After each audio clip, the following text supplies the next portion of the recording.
Hello, church. My name is Miselo, and today I've got a spoken word poem. This week we are looking at the ear. We are continuing the theme of spring cleaning, so the things that we hear. And this whole spoken word poem that I'm hoping you will enjoy as well as be inspired from it is based on 1 Samuel 3 verse 10. And so enjoy.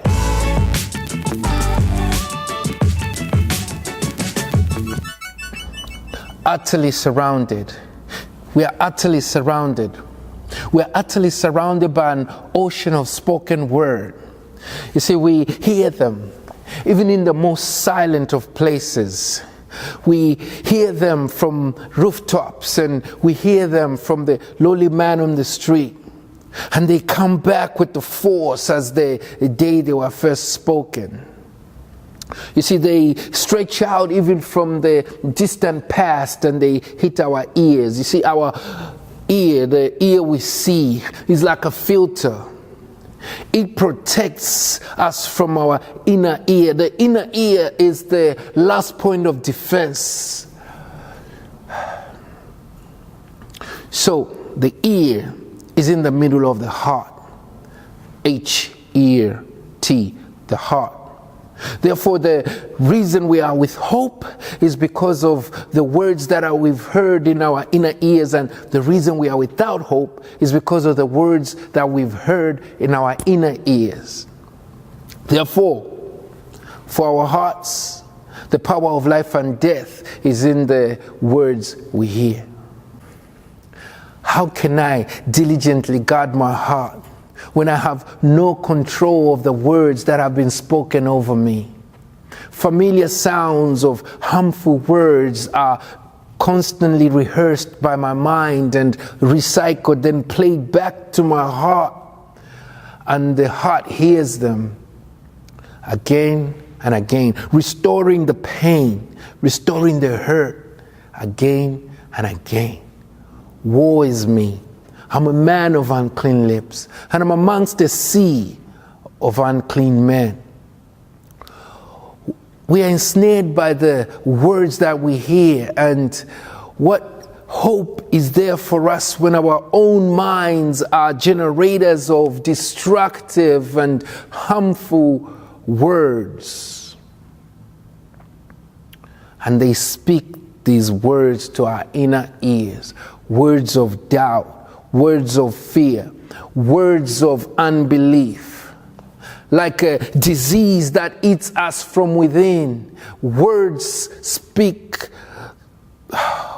These words, when they are spoken, they relentlessly pound on our inner ears. Yes, we are powerless against the words that have already been spoken, but there is a life-giving word that when it's allowed to come in, to enter through our ears and it's spoken, it resurrects and reinstates who we are as an image of what God intended us to be.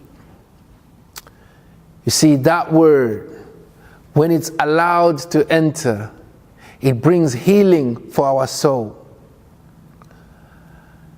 So no more of those disruptive, destructive words that we continually regurgitate. I urge you, brothers, I beckon you, sisters, choose the words you hear. Block your ears from gossip. Today, when you hear the Lord, open your ears to understanding, that your heart can receive life, your heart can receive wisdom. Tune your ears to hear God as He whispers to you in the midst of a cheering crowd. God does not sleep, nor does He slumber. And the devil still goes up and down the earth, looking for someone to devour. So be discerning in this last hour, not to give in to sensual desires. These are just words that I speak. They become life when you hear them. But here is the thing that I earnestly seek, that your heart will be set ablaze with the fire for Jesus, that you would clear out the noise of your temple within, that you would turn your ears from worldly news to the good news of Christ, that you would delete your favorite playlist of music and allow God to lead you to a heavenly playlist, that you would switch out gossip for fellowship with the people of the book, that you may glorify God when you find satisfaction in Him alone. I've spoken many words, but one word is enough for the wise. Be wise.